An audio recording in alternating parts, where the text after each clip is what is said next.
So what's up, dude? Nothing much. It was a good weekend.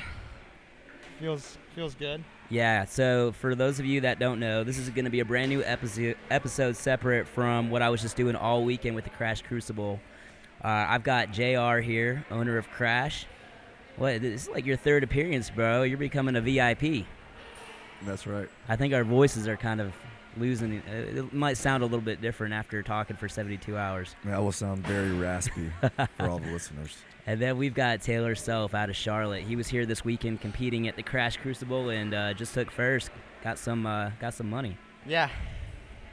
Feels good. Yeah. So talk about coming into the weekend, dude. So I know you did this event last year. Last year you went head-to-head with like Josh Miller and Jason Hopper. It was the first year that JR put this event on. Did you know as soon as you were done last year you were coming back? Yeah, I knew I wanted to. I thought at that time, which was correct, that it was going to get bigger and have, if not just as good a competition, better competition this year was a deeper field for sure. Yeah, had a lot of fun last year.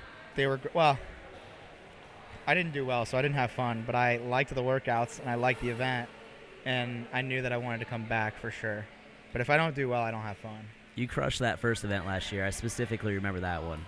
That's right. Absolutely crushed it. Yeah, I think that was just some Heat 4 rage coming out because I put him in one of the first heats. I didn't know who he was. It was definitely Heat 4 rage. It was that leprechaun, dude. That leprechaun beard you got going on. I was pretty upset about being in a heat and not the final heat. That's true though, because I don't think I knew who you were. Obviously, if JR didn't know who you were, I didn't know who you were. But I feel like you kind of came on the scene and you started kind of coming down here over the last year, just kind of dropping in and training with JR and Jason, and talk about that kind of relationship that you guys have built. Well, me and JR just started talking quite a bit more after Crash last year, and I feel like we have a similar outlook on CrossFit, a similar outlook on training, and we get along pretty well. So, and I have fun coming down here and hanging out with him. Yeah, for sure. So let's do this, man. I want to know a little bit more about your background, all the way from when you were a kid. Like, where are you from? You got brothers and sisters? Did you play sports growing up? Yeah, so I grew up in Northern Virginia, right outside of D.C., and I played sports. I played as a young kid, baseball, basketball, soccer. I swam, wrestled, played football, and then I kind of stuck with, so I dabbled in everything, and then stuck with baseball. I played baseball for like 16 years. What position did you play? Second base. Second base. I grew up, when I was a little kid, I played catcher, then kind of settled in at second base. I wasn't very good. I was all right. It was one of those things where your parents want it more than you want it. No, I get that. I'm a physical therapist, so I see that frequently. We get some young kids in, and I think some parents have a hard time not living vicariously through their kids. And that's where injuries happen a lot of times, especially in baseball. I've said this before on the podcast. If I see a 12-year-old who's getting Tommy John surgery, like, there's something wrong with that parenting style. I don't know how you guys feel about that, but that's how I feel about it. Yeah. I think there's a certain amount of play that should be done with kids, and then after that, it's not play anymore. Right. Like, a lot of times before the child has made the decision that they want to train and not play, the parent has already made it for them. Yeah, I would agree with that. Yeah, I relate with that a lot. I rebelled against it, so I didn't, I maybe could have been all right at baseball, but I definitely pushed back a lot and kind of was a hard partying young kid that didn't really take sports or physical health seriously for a long time. So talk a little bit about that. I did listen to your podcast episode with Sevon, right? Yeah. That was pretty cool. How was it being on that podcast first? It was cool. I'm a fanboy for the sport, so I've obviously watched all the behind the scenes, and I think he's pretty funny. Oh, dude, he's hilarious. Yeah, so it was cool being on it with him and being the butt of some of his jokes. Right, I can laugh at myself, so. Yeah. So you spoke a little bit on there about Some of your party days. I don't know if you want to go into detail about that at all, but Yeah, we can. talk about that, man. Party also might be glorifying it a little more than it needs to be glorified.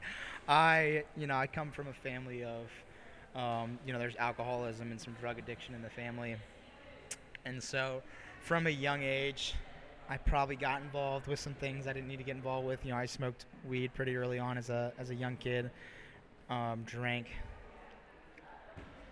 abusively, I would say, really as a very young age, and then, kind of throughout high school, got worse and worse and worse. And I went through a little adversity growing up. I had my dad's dad, who I spent a lot of time with, passed away when I was like maybe 13 or 14. Mm-hmm. Then a couple years later, my dad passed away from lung cancer, and he had actually been sober for a few years before that, but I had been kind of off and doing my own thing and not spending a lot of good family time with him or my mom and sister. I was just, doing drugs and getting into trouble. And I think my grandfather passing away and then my dad passing away kind of allowed me to spiral out of control a little bit faster and luckily come to a realization that I needed something to change. Sure. So you see that sometimes, especially with people who have traumatic experiences, or like a lot of times maybe the father figure's not in the picture. And what do you feel like, was there somebody that came into your life that kind of helped you out or like helped wake you up, or did you come to a self-realization that this is what you needed to do? I would almost call it a God moment. I think I had gotten to this DUI accident when I was 16. I was driving my car like 100 miles an hour with my best friend in the passenger seat, and I was like blackout drunk and flipped it 6 times. Oh, wow. And me and him both kind of woke up in the car. It was like on its side. It was like 2 a.m. and the music was all the way up and the high beams were on. And we're like, all right, let's just walk home. We were like, a quarter mile from my house, and I couldn't get the car to turn off. So I was thinking that if I could get the car to turn off, this is how drunk I was, that the cops wouldn't find it or something in the woods, but it wouldn't turn off. So we walked home, and as I was walking in the back door, the cops were like knocking on the front door. Sure. And so that kind of kind of started a series of like weeks or months where I was self-reflecting a little more. I remember I woke up in the hospital and I like told my mom, I was like, all right, I'm never going to do anything again. And then lo and behold, that didn't last. Sure. And then a few months later of just being emotionally miserable, for some reason, I told my mom that I thought I needed help. And this had been after several times where she was like, you need help. And I was like, you don't know what you're talking about. And if you do, I'm not getting it. But, I just got to a point. I think in order for anyone to create change, it has to come from within. It can't be somebody else wanting it for you. And so I got lucky in that I kind of came to the realization that I needed to change and wanted to change. Sure. That's awesome. So do you feel like once you got through, did you check into rehab then? Yeah, so I just told my mom, I was like, I need help. She had tried to send me off to rehab a couple times and like an outpatient, and I just wouldn't go. And luckily for me, to be fair, because I know a lot of people that their parents forced them into it. Sure. Like they said they weren't going to go, and there's these people that in that kind of community, they call it being gooned, where like you can hire, if you're under 18, you can hire a service of like people, like guys that'll basically come to your house and take your kid away. Really? Even if they say, like if you're under 18, sure, your parents are. The guys are like, look, we can use force. We don't want to, so you're going to come with us whether you like it or not. So that could have happened to me. And I feel like that in of itself would be super traumatic, though. Like if that happened to a 14 or 15-year-old kid, I don't know how well rehab would start off, right? For sure. But, to be fair, parents that do that are like probably scared out of their mind. They're like, my kid just almost killed himself in a car. They're doing drugs that could kill them. So I'm fortunate in the fact that I didn't die myself, and I'm fortunate in the fact that I wasn't forced into it per se. Yeah. I kind of came to that realization myself. So yeah, I checked into a rehab. I was there for like 4 months. And that was when you were 16. Yeah. All right. So after high school, did you end up going to college or? Yeah, so I got out of rehab and redid my junior year in high school, and then I did my senior year, and then I was in community college and then planning on going into the Navy, and that didn't work out for, they Ask you about your past. Exactly. Yeah. And I was honest. Yeah. A lot of people told me to lie, and I was pretty scared to lie because a dishonorable discharge is not a good look. No. And I got through most of the process, and then they just wouldn't give me the A school or contract that I wanted. They wanted to, something else, and it wasn't what I wanted when I wanted it. So,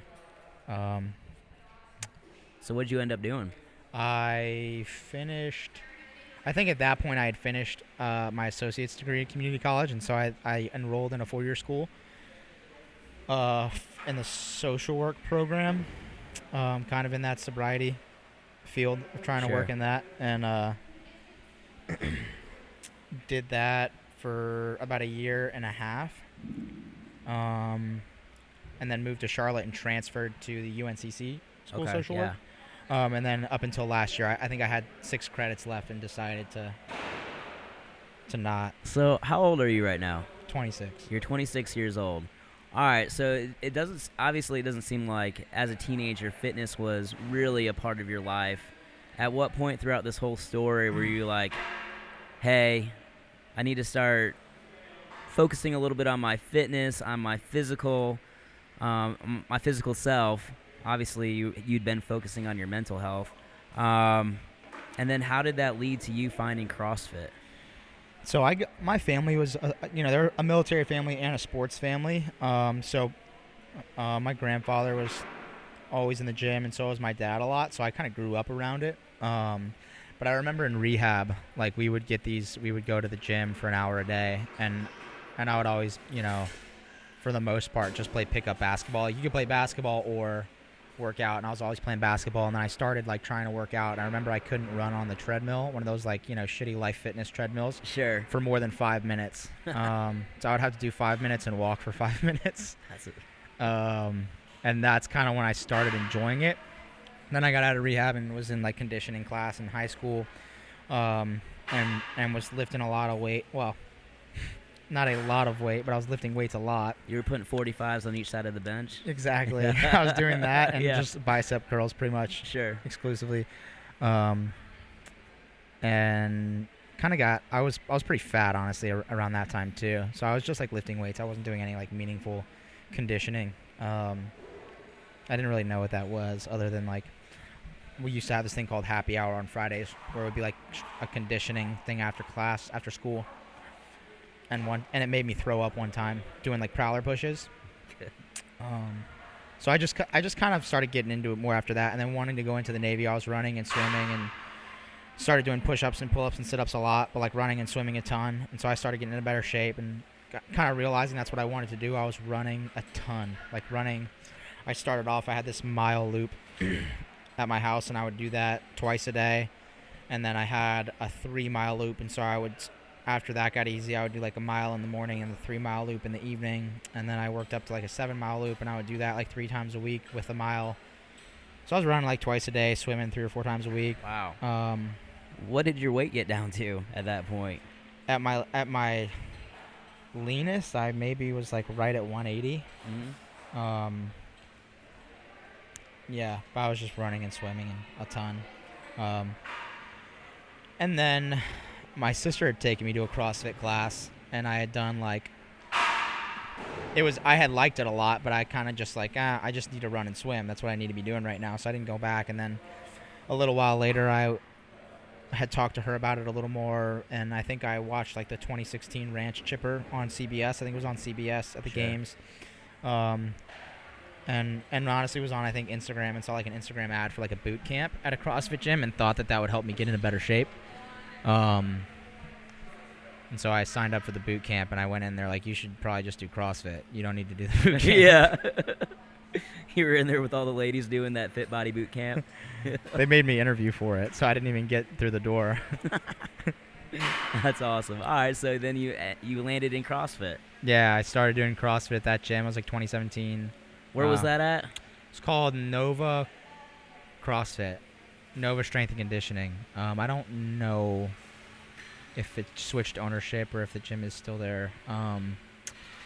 So I started doing CrossFit there, and then like 6 months in or so, I like wanted to get my level 1. So I got my level 1. Started, wanted a free membership, so started kind of coaching, and then the Navy thing didn't work out around that time, and I switched to a CrossFit Fairfax, which is owned by Jeff and Maggie Tincher. Maggie's on staff. She's a perennial judge at the games, level 4. Jeff's a level 4. He was actually at the games this year, I think 45 to 50 division, or 50 to 54. It was pretty close to JR's age then. He's a great dude. Jeff is basically the same age. Jeff is the man. Jeff is such a good guy, and so is Maggie's amazing too. So I was training there and coaching there, and Jeff kind of, this was around like the 2018 Open. I did really well in like 18.3, and Jeff was like, man, believed in me a lot, and so I just started training more and more.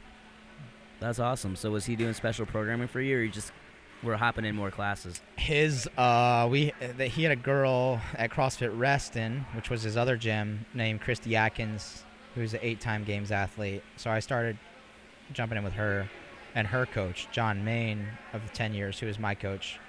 Was that the formerly Christy Phillips? Phillips, yeah, Christy Phillips Atkins. Yep. Amazing person. Christy's the best. I remember one time, I think I was doing the MAC qualifier. It was the 2019 MAC. I was doing that qualifier, and they had a workout that was like, I don't know, maybe it was like DT with like, I think the workout was called Nasty Girls Love DT. I think it was 3 rounds of like 100 air squats, 13 muscle ups, and like a DT complex at 185. And after the workout, I dropped my bar and went to like lay down, and she thought my head was going to hit the concrete, and so she like caught my head as I was laying down. She's awesome. Yeah, man, she had your back. Yeah, and so I did a training camp with her and met her coach, and we hit it off, and so he's been my coach since like 2018. Awesome. And was that in Charlotte? No, that was in Northern Virginia. Okay. So I moved to Charlotte late July of 2019. Gotcha. So I've been there just a little over 2 years now. Where was I going with that? Yeah, I moved, so actually it was right before the MAC, 2019 MAC, when it was a sanctional. I was skateboarding like 3 days before that competition and tore all the ligaments in my left knee and had to have surgery. Good for you, bro. So I know, good for me. Yeah, right? It was too heavy for him anyway that year. Yeah. No, there was squat snatching in Let's go. 4 different workouts, so I would have won, okay? Yeah. I think there was barbell squat snatch, not to talk shit, but also to talk shit, in like 3 of the 7 events. But it was good programming. There was also I think squat cleans at maybe 245 with ring muscle ups. Yeah, it was heavy. And the whole comp was really heavy because Josh went. Okay. And also really aggressive. Like the final was like a 2-parter that started with like an assault bike. 10-minute max cals. It was just super gnarly. Yeah. Fun times. Yeah. It was interesting. So you got to miss out on that. Yeah, I actually went, got my name placard and watched all those guys. And The obligatory name placard. You still got that one hanging up? yeah. And I think the shirt, I actually. Like, I paid for that. I'll take it. Taylor went to Mac to just sit and watch angrily. I did. That's exactly what he did. I was I did, and I think the athlete shirt I had from that year I gave to some girl that I dated for like a month, and then we broke up. So I don't have that anymore either. Big bummer. I'm actually happy I never wore it. I would never wear it. Because I didn't compete. It would make me sick looking at that thing. Well, good. That worked out then. All right. Do you have a love life right now? You got a girlfriend? Negative, no. It's hard to find time to put myself out there in that way. Yeah. It's not like something I don't look for, but I trained this 78-year-old woman at our gym. She said it. This is what she said to me. She was like, "What happened to that girl you were dating?" I was like, "We're not dating anymore." She's like, good, you don't need to. You got like a bunch of competing coming up. I was like, yeah, but Brenda, it'd be nice to find the one. And she goes, well, where are you going to find her? You're in here all day. I was like, damn. That's right. She's not going to fall out of the sky. She might slide into those DMs these days, as the kids say. I don't know. Yeah, no man. way. That was not way in my after DMs. Whatever, dude. JR's got nothing to say about that. He's like, I'm totally out of this world. Absolutely. Tied down, 2 kids. Got a pretty Mortgage. cool life, though. Yeah. Cool life, though. He does. All right, let's move into, the Granite Games. Talk about that. It just didn't go as well as I wanted it to go. I went out hot on a workout and kind of blew it second workout, and then was just kind of mentally not in a good place the rest of the weekend. Mm-hmm. I think just went out too hot on that workout, and the rest of the weekend was not confident and kind of playing defense, backpedaling, which was, I have never experienced that before. Never experienced competing with like anything on the line or something I cared a lot about. So that was kind of my first experience doing that. Yeah, it makes a difference. Experience does make a huge difference, especially in competition. Yeah. Especially on a, like you just said, a high platform like that. You feel like if you were to do it over again and weren't to make that mistake, you would have been games bound? Yeah, I mean, if I was like 13th in that workout, and if I was 15th in that workout instead of 19th, I would have been. Yeah. I mean, I missed out by 6 points. So I took 19th. So if I was 30 seconds faster, which is in a 10-minute, 8-minute workout, is for sure doable, especially since I went 100% the first 2 rounds. So was it a little salty watching the CrossFit Games this year? It wasn't. Not only did I miss out at Granite, but I missed out the last chance. So according to the test, I was not fit enough to be there, which I don't kind of dispute that. If you can't make it through the programming, you don't deserve to be there. So what was it like doing the last chance? Was that pretty nerve-wracking? No, I wouldn't call it nerve-wracking. It was just a grind an emotional roller coaster to miss out at Granite Games and know I should have or could have, whatever, made it. And then to know in however many weeks with not really any information, I have another chance and I have to continue to be at that level and stay keyed up and worked up. Mm-hmm. It was challenging. Yeah, for sure.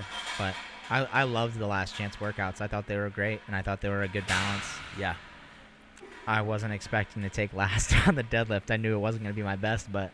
What did you get on? Well, that was the 3-rep max, correct? Yeah. What did you get? Weight or place? No, weight. 462, which. That's still a lot of weight. Yeah, but. There's a lot of big dudes lifting heavy weights these days. 28th places, So I was going to ask JR a question. I was going to say, you've watched Taylor work out quite a bit now, and you're pretty familiar with him. What would you say his holes in his game are? Sounds like deadlift might be one of them. Yeah, I mean, there aren't a lot of holes at all. I would say just like powerlifting absolute strength are the things he's not the best at comparatively to the people that he's trying to beat at the game. So, deadlifting and squatting primarily, I would just say. That's something that, I mean, they've done the total at the games twice. Right. And that's something that obviously Dave feels like is really important to continue to test. So he kind of brought that out in the Last Chance Qualifier, almost as another way to gate just raw strength and not weightlifting. Most of the semifinals, whether they were told to or not, programmed weightlifting, weightlifting event, a max snatch, clean and jerk ladder at the Torium Pro. And since that was already tested, like Taylor snatching 295 at the Granite Games, Dave probably looked at that and said, well, I don't need to do this again. If there's going to be a strength component to this Last Chance Qualifier, it needs to be something in the powerlifting realm. So like he said, he doesn't hide from the failure. Right. That's what it is. Yeah. If he doesn't make it through, it's because he's not good enough to make it through. Mm-hmm. And yeah, that's something that I admire about him is that he'll own it and not agree with other people when they say factual things like, hey, that's a 4-rep max front squat. That's a very outlier type test when you have a big field. Yep. Well, this field was small. It was still kind of an outlier of a test, but it did what it was supposed to do. Find anyone that couldn't do it comparatively to the field. Yep. Yeah, and I agree with that. I think one thing, I squat and I deadlift a lot, and I've been doing that a lot for the past. I started training back for the season like late August, and that's been 50% of what I'm doing every day at the gym. Yeah. Easily is just lifting, like a 2.5-3 hour lifting session to get stronger. And I felt relatively strong this weekend, but I've still got a lot of strength to build for sure. Do you have a strength coach? Nope, same coach. I trust him 100%. You know, there's not like, I don't ever feel like if there's something that I come short in, it's looking at the programming that I follow ever. I mean, my strength deficit isn't necessarily because I'm not strong or don't have the structure to have strength. I've had one leg up until like a year ago. So like, right. To put into context, I went through a full strength cycle without having to stop or take a deload or sub something out because things were hurting just before Granite Games. Yeah. So literally like the 6 weeks before Granite Games was the first time I did an actual strength cycle with squat and deadlift where I wasn't having to be like, all right, my hamstring's bugging me or something's bugging me. And able to compete, I can't hammer this right now because I just won't be as healthy. So to lift heavy, you have to lift heavy. That's right. And that's what did Matt Fraser said? If you want to get stronger, lift heavy things often, right? So, leading into this off season, we've got a couple invitationals. Are you trying to do any of the qualifiers? No, well, it's really only Wadapalooza is doing a qualifier. Sure.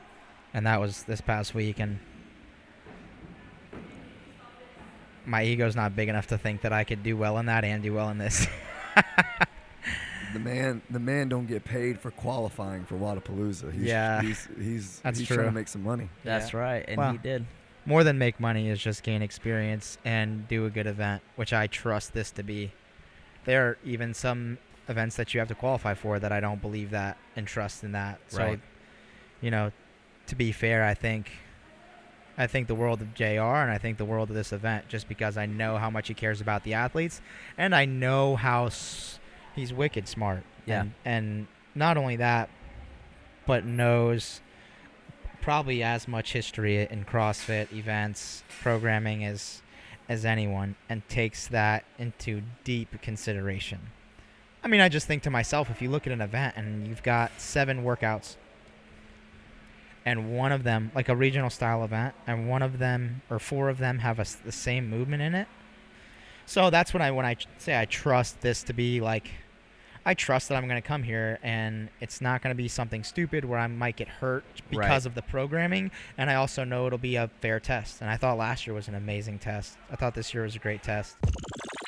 Hey guys, we're going to take a break to thank our sponsors for today's episode. We're going to start off with CrossFit Greer. If you're living in the Greer area and are interested in getting started in CrossFit, go ahead and look up CrossFit Greer. Jen and Reagan Green are the owners there. If you mention the Apogee Podcast to them, they will give you 10% off your first month's membership fees. I would also like to thank Blitz Belts and Chris Kane for their continued support of the show. So be sure to use their 15% off coupon code at checkout. That's Apogee, all caps. That gets you, the listener, 15% off at checkout at Blitz Belts on your custom order. I want to thank GoTape for being our new sponsor. GoTape has committed its brand to providing the best in athletic tape. They are the standard for CrossFit tape, scary sticky. Now they are providing the best in KT tape. So at checkout, be sure to get your 25% off your wholesale purchase. Use the coupon code Apogee at checkout. Finally, if you guys would like to become an invested friend of the show and are interested in supporting the show directly, go to anchor.fm/Apogee Podcast and click on the support tab. We love bringing you guys awesome content each week, So be sure to subscribe to the podcast, drop a review, and let us know how we're doing. JR, let's talk a little bit about leading up to Crucible this year. Talk a little bit about your programming, when you started really thinking about what events you wanted to have here this year and how you went about doing it. Well, I told actually Jason and Taylor, because they had just came and finished in the top 4, and they were coming into the gym, and they were like, so what about Crucible next year? And I was like, well, those workouts are 90% done. And neither one of them believed me, but within a week after Crucible last year, I already had in my notes, in my phone, combinations of movements and time domains, because it's only the freshest in my mind right after it's happened. Like, I already have notes in my phone for next year, because if you look at the programming last year and you look at the programming this year and just the movements that were tested, I think there were only 5 movements from last year's competition that were used this year. Yeah. Echo bike was one of them, and that's a machine. Toes to bar, ring muscle ups,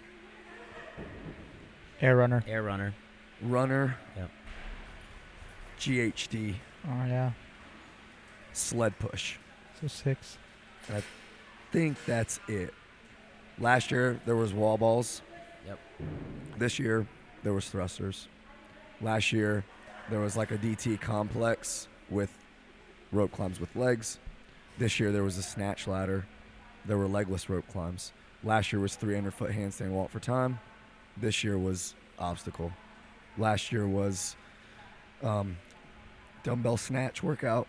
This year was dumbbell step overs. I mean, I all that stuff is like, I'll be able to recall that for years and years and years. So I already have a lot of things that I want to do next year, and I'm already planning those out just from starting to think about, okay, well, if this is the long event, what am I going to do for the heavier event? And if I'm have tested these gymnastics elements, how do I need to bring it, and how do we need to test it next year to where the stimulus is a little bit different? I do really, really, really take it seriously. Yeah. Because I have only done one individual competition, and even there, I was very critical from a programming mindset, even being an athlete. Like, okay, cool. Like, what does he want from this workout? How does Tuesday go into Wednesday, go into Thursday? Because I think about that as much as the workouts themselves. Is if they start Friday doing 2 movement patterns, how am I testing the recovery? Do I really care about the recovery, or do I care more about like the energy systems? So there's a lot of things that go into it, and I'll tweak stuff as the year goes on. Perfect example is I've always loved the burden run as an event. But Rogue made that first pig iteration, and maybe they sold them, but I even reached out to them years ago and said, do you guys still have any of those old pigs that I can load easily? And they were like, yeah, we don't even have those anymore. So in Flip Sled, I saw on a video, or maybe just scrolling through Instagram, I reached out to them last year. They really weren't interested in working with me last year. It's a new comp. Sure. They deal with football teams. They didn't even really know what CrossFit was. Yep. But Rich posts a video getting ready for the games with a flip sled, and then they're like, oh, yeah, we're getting a lot of calls recently. Funny how that works. I think they're going to be in Wadapalooza this year. I wouldn't be shocked if they're in all the events. Oh. So when I got that sponsorship, I knew, okay, I want to do a burden run style event. And like even the names of the events do mean something. Yeah. Like people like Taylor know that when he saw it was called the Belton Run, and he saw that it was a run on the runner, then a weighted run instead of a log, it was a sandbag, that there was sled. They did I did a rod pull that year. And then there was a flip sled. Like some people will appreciate the fact that it was called the Belton Run. They're like, oh, that's really cool. That's like paying homage to an old CrossFit Games event. Sure. Ramp and stuff as well. That workout, same. Yeah, ramp and stuff is swimming stuff. A play on words from swimming stuff. I love that style of events. Really cool too. And I could talk about the judges all day, but they're like, that workout was not easy to follow. No, you're right. It made a lot of sense what you saw people executing it, but even the fact that they had to make sure they could subtract 90 minus 33 double unders. All right, calculate that math, put the score on the sheet. You got 30 seconds. Right. I mean, it was awesome. And like, visually, if you were here and you saw that, there were people in the stands just jaw dropped the whole time. Yeah. Because it's such a circusy spectacle thing to see people do, Right. especially with all the different body types. Seeing certain people excel that you wouldn't think would be great, and then seeing people excel that you knew this person's going to crush this. So it all really, really matters to me. I'm rambling at this point, but the workouts, the way they look, the way that the athletes have to recover from them, trying to still they'll put on the show. Right. Like, it doesn't need to be sexy. And like, that was a really sexy event, but they don't always have to be like that. Like, the really, really simple ones are the ones that will end up being the coolest because the athletes will make them look cool. Like that For last sure, the workout. last one. Yep. Yeah. Absolutely. You agree with all that? Yeah, for sure. Yeah. I think it's cool that we're to the point now where we can even discuss, like, the history of CrossFit, right? Like, you can bring things from 10 years ago, and, you know, CrossFit's been around now this long, where we can kind of bring things back and kind of make a spectacle out of it, which is really cool. JR, remind us again, when did you start with CrossFit? How long has it been? About 2013, so almost from the beginning. 8 years or so. Yeah. Like, the first open that I did was in 2013. Awesome. How long have you been an affiliate owner? 2015. With a lot more years to go. Yeah. Oh yeah, absolutely. Yeah, before I know it, we'll be at that 10-year mark. Before I know it, I'll have to either level up to level 3 or redo my level 2. Do the level 3, it's cheaper. You'll pass it. You're smart. I have to have a 10-year party. Going to my level 2 though, and like seeing new coaches try to lead a group and just get Tough. absolutely, like, people were in tears, and even me, like, they were very like, they're not getting it. Use another cue. Uh-huh. Okay. So they're in your face. No, that's too many words. Say it a simpler way. Like, but you learn so much at that. Yeah. And I have thousands and thousands of hours leading groups. So that part of it is easy for me. Yeah. And there's some in that seminar that is like, they want to become a coach at their gym. Right. And Yeah. it is, man, it's, I mean, they're savage, but it is an awesome cert. I mean, as a coach, learning how to coach, that's how I try to coach my coaches. We get together and say, hey, I want you to do this. Okay, give them a cue. Okay, give them a cue. Hey, it's not working. Give them another one. Mm-hmm. You know, so it's, I mean, yeah, it's awesome. But Is that a weekend cert too? Yeah, it is a weekend Yeah, cert, and I agree with JR. I think they are savage. I felt like I got picked on the most at my level 2. Why is Because that? this guy got Donnie Forbes, who's a level 4. Every time I would air squat, he'd be like, oh, look at his air squat. He's shifting forward. I'm like, dude, there are people here who cannot go below parallel. Uh-huh. Get off of me, bro. It's But- because he's Donnie from Boston and you've got the Dude. red beard, dude. Dude, I honestly, it was amazing having his eyes on me, and the level 2 helped me a lot as a coach. But I did feel like I knew a lot of the information there from Andy, because he's a level 4 and is on my boss, Mhm. is on staff. So I was pretty well prepared there. I learned a lot about kind of the teaching a small group like that there, but I took just as much away as an athlete as I did as a coach. And then I think the level 3 really is how have you coached thousands of hours? Mhm. And if you have and have read some of the material and know CrossFit, Mhm. because they're asking CrossFit questions, Sure. that you'll do well. There were only 5. I was pretty nervous taking the level 3, but there were only 5 questions that had to do with triglycerides and cholesterol that I didn't know. I'm 26. And I know them now. That's awesome that they go into depth like that. They go into a lot of depth. That's Oh, yeah. cool. I didn't know. How long ago did you take that level 3? That was like I a month ago, maybe. Oh, so your September. brain is still coming down from that one. September 25th. Yeah, that was when I passed. Dude. Huge relief. I got into a fight with Andy about it Yeah. Oh man. before it, so I was so nervous. I'm sure, dude. I've been out of college, so let's see. I finished my doctorate in 2014, and I still get the school like nightmares, right? Yeah. I'll get that nightmare where I had an assignment that I didn't know about until like the last like day of semester, and I'm cramming for it, get a 0. Or this one's even worse, the one where I signed up for a class but forgot I had signed up for it, didn't go the entire semester, and got a 0 and just killed my GPA, right? It's funny because when I was in school, I never cared, and I did well. I think I finished, or when I dropped out, my GPA was like a 3.3, so not great, but not terrible. But I never had school nightmares. I was like, I don't care.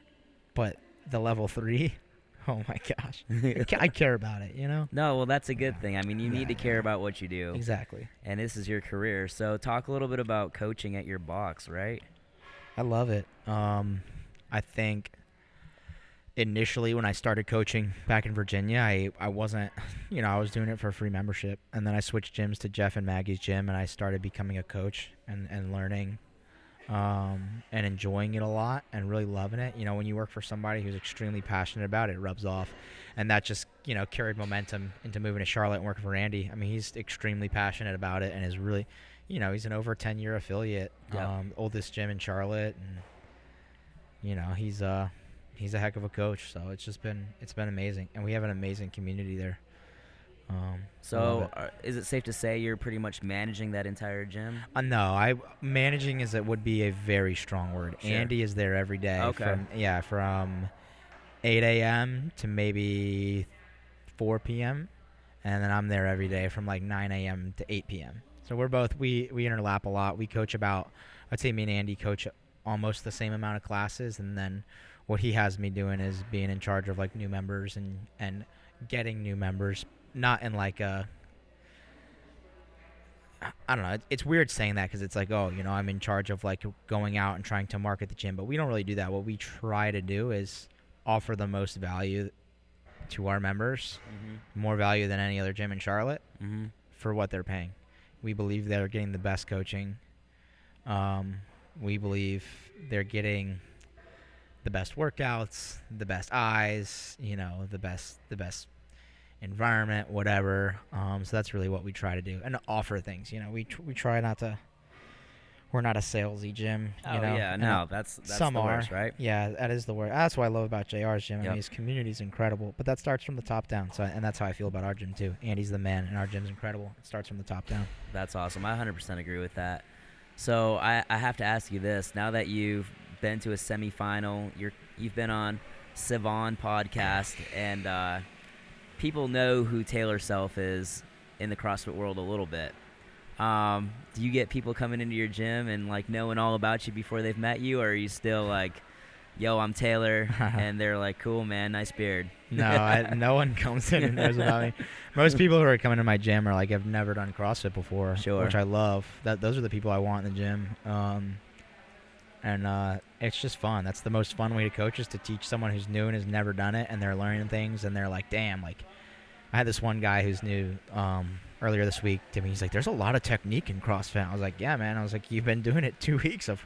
You're killing it. But, yeah, of course there's, a lot of technique. But that's what people – again, that's the other thing that we're giving people in terms of getting new members and keeping members is we take that coaching seriously. And we don't let – we're not letting people get away with bad mechanics or, stuff like that. But no, people don't know who I am, which is fine. I'm not. I think it's interesting. I didn't know this about the level 3, going back to the level 3, that they teach you about cholesterol and triglycerides and all this stuff. So when people do come in and they say, hey, I have high cholesterol, this is something I really want to work on, it's something that you can relate to. Yep. Yeah. That's really cool. Yeah. And we're not, they also make a big, and level 3 is actually, it's not a seminar, it's just a 160 question exam. So you just have to you apply for it. You have to apply for it and have like some recommendations and like hours coached and whatever. And then you take the exam basically. But they they do hammer home that, like, as a trainer, what is within your scope of practice. So, like, making a recommendation about exercise and eating well is within the scope of practice. Telling them, you know, this is what we're going to do to get your cholesterol, you know, below 250, it's not really Right, but you can talk about it. Like, you can talk about it, and you want to be knowledgeable. You understand what that number means. And yeah, know what the number means, and also kind of know that refined carbohydrates and sugars, Sure. which not a lot of people talk about, but Savan does. he does. He's obsessed with that. I think it's great. It is cool. What else do you want to talk about, JR? I'm good to just let it flow, man. He's We're all good. so tired. You said your back is sore. How are you feeling? Yeah. I'm just tired. Yeah, I'm a lot more physically tired right now than I was after the games, for sure. But a lot of it is the shaking hands and kissing babies. And, Yeah. like, I love that part of it. I love getting to know the athletes. I love, because I really do develop good relationships with them. Yeah, I kind of had to do that for a couple years to try to get the first year Yeah. going, and reaching out to people that I've known for years and, like, getting them to, you know, bump some other people, talking them into doing the comp, like, trusting that I was going to try to put on a good event. But that is really exhausting too, to always be talking or to always be making sure that things are running smoothly. I mean, just something as little as being 3 minutes late or 3 minutes early for an event.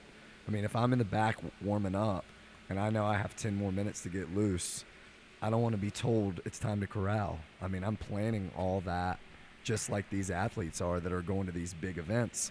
And they expect those big events to deliver too. Sure. Going to the games was eye-opening from that standpoint. I said, you know, we have a little hallway. Like, we should corral them. There's something about warming up and then standing still for 10 minutes. Like, that's a skill to be able to do something like that. You just see a bunch of people in the back doing air squats, like, to try to stay loose and stay warm. So that little things like that, making sure that all those things are running smoothly. The judges and the people and athlete control and the event staff, like, hey, we have 10-minute changeovers. Mm-hmm. And they know exactly what to do. This comes off, this comes on, these dumbbells go here, these sandbags go here. Boom. Let's go. Let's roll. So from last year, trying to condense the amount of competitors a little bit and up the quality of everything, I think was a good move. And it, like I said, it separates Crucible from Crescendo. Yeah. Crescendo is something people will look forward to. I can do this if I'm novice and I've been doing CrossFit for a month.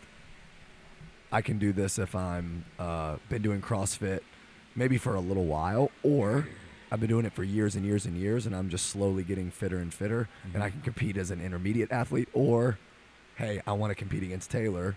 I wonder if he's going to put a team together and do advanced. Right. Which is really cool. And I have some big things planned for May if we can make it work logistically. So that's another fun challenge to think, okay, like, we have tons of teams. If we have 6 lanes, that's 24 people on the floor at the same time. Every event doesn't need to be a relay. So at the end of the weekend, the teams are like, well, I worked out for 18 minutes. Right. We don't need to get into programming snobbish stuff, but Taylor is kind of like me in that regard. I get that. I really want people to get their money's worth. Yep. And if it's for legit money, I want the people that get the money to definitely be the fittest team. Right. And you want everybody to feel like they worked out that weekend. Absolutely. Yeah. I want everyone to be sore. Right. I want everyone to feel like, man, like, I'm good. Like, I worked out Saturday, I worked out Sunday.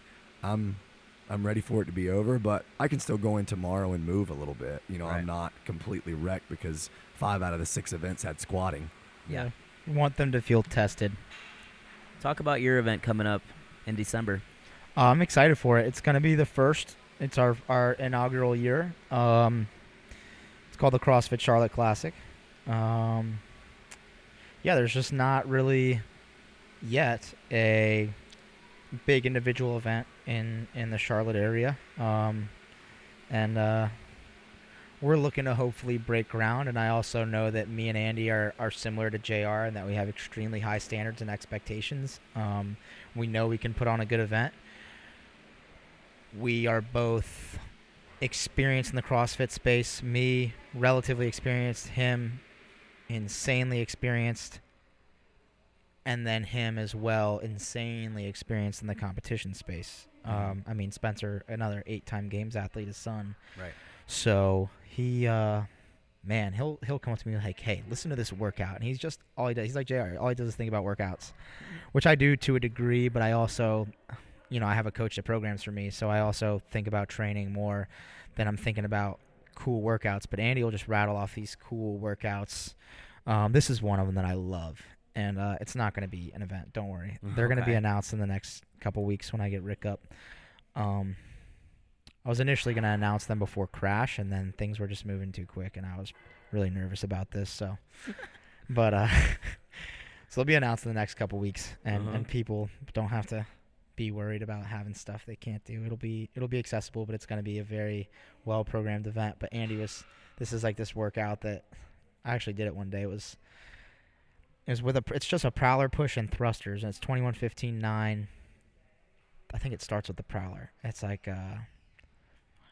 we have this huge parking lot in the back, and so you go to one drain grate and back, 21 thrusters.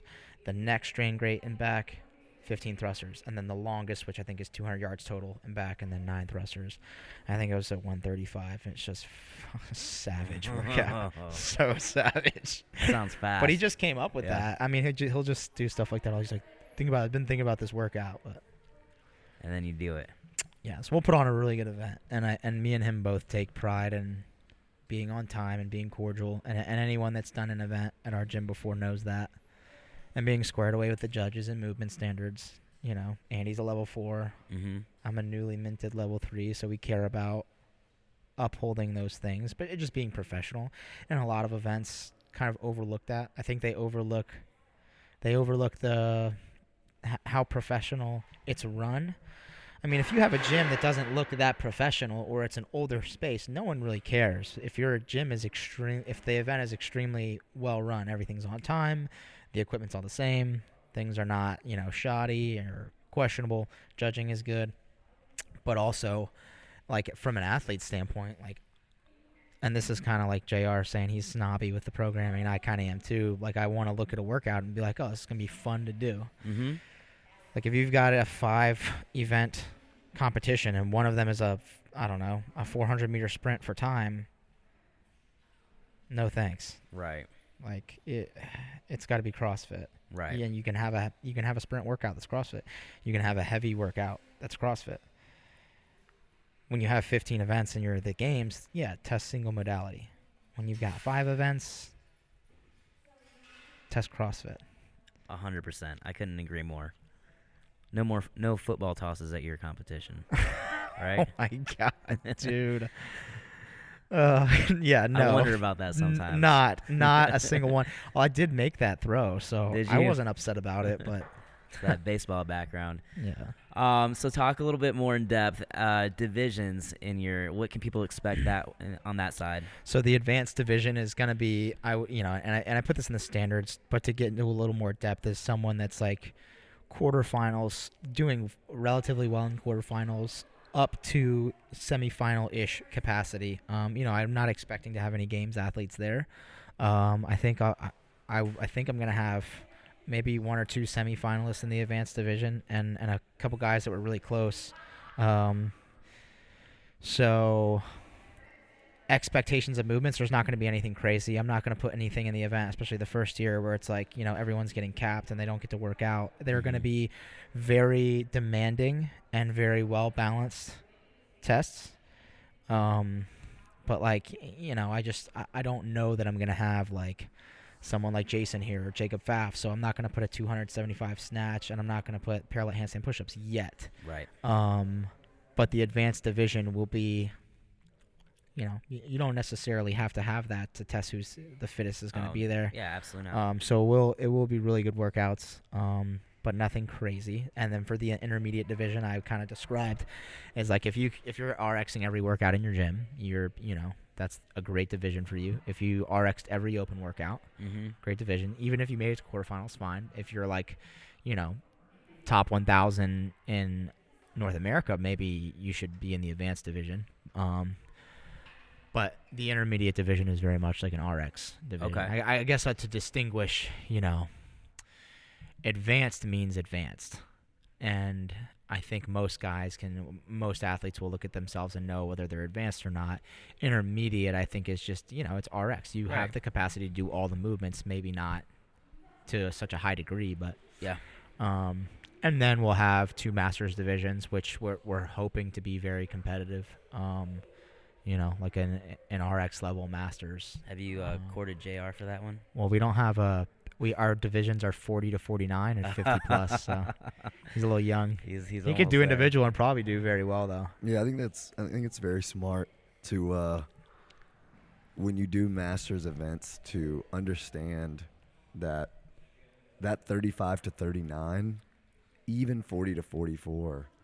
If you look at the CrossFit Games programming, the weights and the movements do not change until 50. Yeah. Right. Yep. So you have lots of really, really, really fit guys, especially 35 to 39, Yeah. even Oh, yeah. like 40 plus. So, people just need to understand if you're saying masters is, 35 to 40, you're going to That's have not lots fair. of different, you're going to have lots of different levels of athletes. It's something that I want to do in the future at Crucible is have a masters division. Yeah. But unless I can recruit and unless I know, I met a lot of guys this past year who were interested in coming and doing individual. That would be awesome. But, it would be cool. if I could let them know, hey, dude, like next year, you remember so-and-so from the games? You remember so-and-so that competed against us? Well, I've got 5 of those, and then I've got like 4 or 5 more that are aging up that are coming too. If it was worth their time, I think they could come. But usually someone 35 to 39 that's, even top 100 in the world is going to show up, and it's not going to be close against other masters athletes. And that's kind of one of the things we're hoping with, Andy's got probably a broad base of connections, and we have a 65-plus games athlete, Greg Cluis, who's got some friends, and so we're looking to have, it's not like I feel like a lot of events will have like a masters division and almost treat it as a scaled division, and that's not the intent. Sure. Neither for the teenage division. I would say all of the divisions are RX and up. So all of this is individual then, no team. Yeah, it's all individual. Awesome. And that's I don't know. I just feel like the demand is there. I mean, everyone's doing a team competition, Right. and there are people that want to compete individually. And I like everybody. I feel like really everyone's doing a team competition. I was extremely excited for Crash because it's like the only worth a crap individual competition I feel like in the Southeast that's not Wadapalooza or whatever.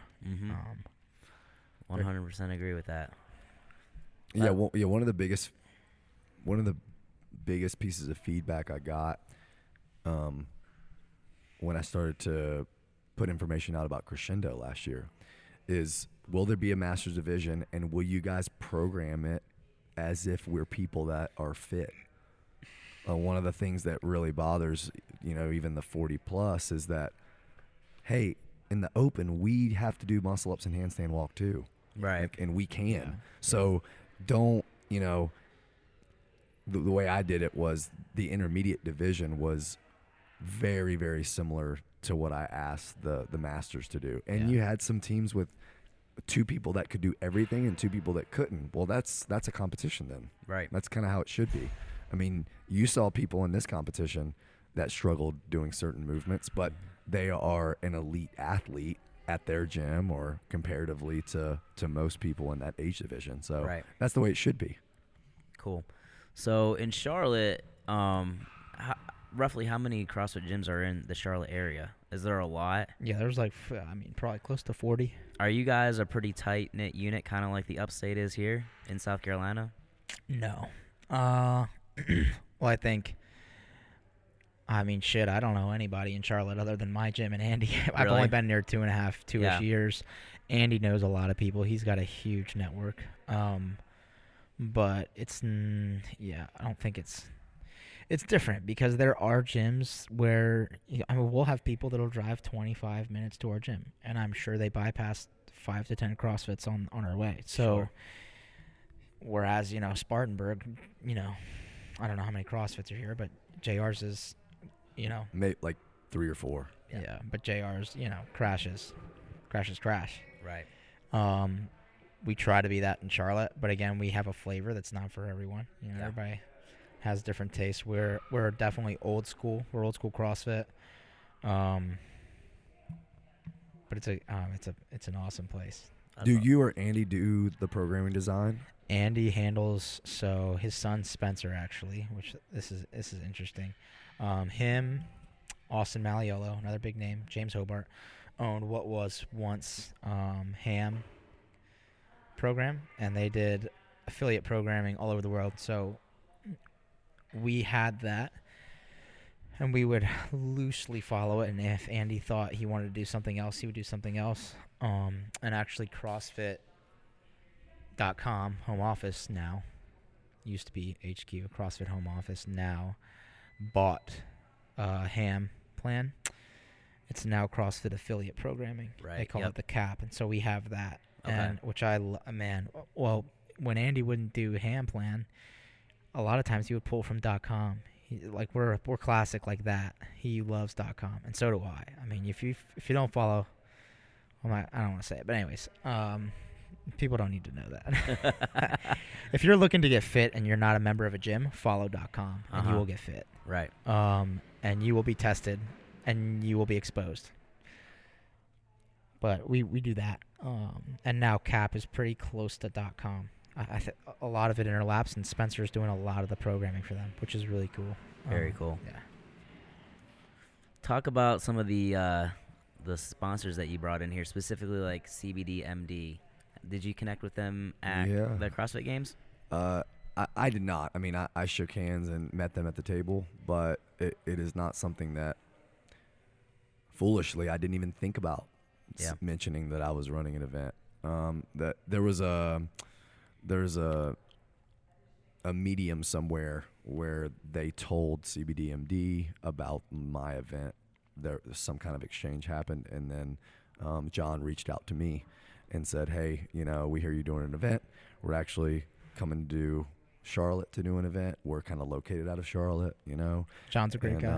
Cool guy. We were really interested in getting into the space. This was before that they released that they had signed, 4 athletes. I think Annie, maybe Brent Fikowski, Medeiros, and I want Noah. to say there's one more, Noah, maybe. Yeah. Yeah. So Crazy. this was before that, and he is really passionate about this community local comp vibe just as much as the games, because I think he understands that the people that are really grinding too, that care about recovery, that care about feeling good, are not just the professionals. It's the people that want to do local competitions and that want to train and want to look and feel the best they can. Right. So that was really, really cool. I mentioned earlier I was working on that Flip Sled sponsorship for a couple years, and hopefully that's a relationship that sticks, that we can continue to grow as I continue to do events, because there's a lot of versatility with that implement that I didn't use this year because we did it as a Tiger Flip, but you can do as a pushing and a pulling sled and all that kind of stuff. And just watching the event staff for people carrying it back to the start position got my mind moving. Like almost doing it like a litter or something like that. We have actually army litters at the gym. We have Yeah, these- so that's just it's something that is now kind of in my head as far as programming comps. But I mean, we've got a ton of entrepreneurs within the gym. The man right here, Apogee, Yeah. being one of the partners this year, having a vision to grow as well. So that relationship has been made, but also like Eggs Up Grill. Mm-hmm. We have a member here that owns one in the area that is lane sponsor this year. CPT Fitness is Nick Martin's is his coaching service. Yeah, I used so, I mean, him. Even Yeah. Nick, I mean, he's a really, really great guy, really smart guy, knows what he's talking about. But Integrity Pull Pro, Fringe Hair, Holy moly. I mean, those are all in-house. Those are all like members Yeah. that have, really just wanted to help. SDG, PGDI, these event sponsors, Paper Street Sign Company, those are all in-house entrepreneurs. So I can't express enough gratitude for them wanting to help, because that's all it is. Yeah. They don't care about having their name on a poster. Right. They just want to know that they're helping grow something else. Absolutely. So, unbelievable people. Yeah, I'm going to talk about this for a minute real quick. I want to express my appreciation for the opportunity of kind of our big release for Apogee Athletic, the idea, even though we don't have the actual product yet, still like having faith in us to bring us on and kind of express what's coming in the future very, very soon, next year. I know that's a little bit of a leap of faith for you because, what if it doesn't pan out, right? But still, it's going to. It's definitely in the works. Made some great connections this weekend, and I think we're going to push forward. But I wanted to tell Taylor, so the podium winners from Crash Crucible are all going to get emailed certificates, and you guys are, if you accept them, are going to get the prototypes for the shoes. And I would love for you guys to test them out, do everything and anything you can to them, destroy them, and tell me what you think about it. Absolutely, And then we'll take those prototypes, go back to the lab, tweak a few things, and then hopefully when we have a big release in the fall, we'll have the ultimate shoe, kind of engineered by a physical therapist who understands the mechanics of a foot and how it should be working. Yeah. Tested by top athletes like yourself. Absolutely. And then built for the greater CrossFit community, just to give guys another option, right? I think that's one thing that I've seen in CrossFit that hasn't really grown as much is like the shoe industry, right? Where there's always been 3 primary shoes. Innovates in there a little bit, but I feel like just giving people another option. I know I'm talking a lot about myself, and I hate talking about myself on the podcast, but since we were the headlining sponsor, I just wanted to talk a little bit more about this. One of the number one questions asked by me as a physical therapist is like, what shoes should I be wearing, right? And I always say shoes are like tools, right? Like if I need a Phillips head screwdriver, I'm going to use a Phillips head screwdriver. If I need a flat head, I need a flat head. If I'm going to run, running shoes. If I'm going to do CrossFit, I need CrossFit shoes. And I need to trust that those CrossFit shoes are going to stand up for everything and anything that something like this weekend throws at you, right? So that's what we've tried to create, and I think the shoe will speak for itself as far as the way the foot is supposed to work. Instead of relying on panels, you're going to rely on your foot to do work. So I'm excited to release this, and I really hope that you enjoy it and give me all the feedback that you want. Oh, I 100% will. And if it's all terrible feedback, that's fine. You'll get the honest feedback. That's great. For sure. You definitely will. I would expect nothing less from this leprechaun guy right here. So, all right, dude, super awesome of you to stick behind after a grueling weekend of Crucible. I know you didn't have to do it, but I really appreciate you sitting around and talking with old guys like me and JR. CrossFit's always a fun topic. So we're excited to see you on the leaderboard this year. Me too. Let's get to semi-final. Let's get to the games. And you've got an upstate community in South Carolina that's behind you. Thank you, man. And thanks for having me on. Thanks for asking. Yeah, dude. You absolutely have a lot of fans around here. So obviously, as JR says, you're always welcome at Crash, right? Most days. That's right. I tried to pay him. I'm paying drop-ins. I'm going to buy a membership because I'm going to be in here a lot. Look at him. First thing he's going to do is buy a flip sled. Yeah. There you go. All right. Well, y'all heard it here on the Apogee Fitness Podcast.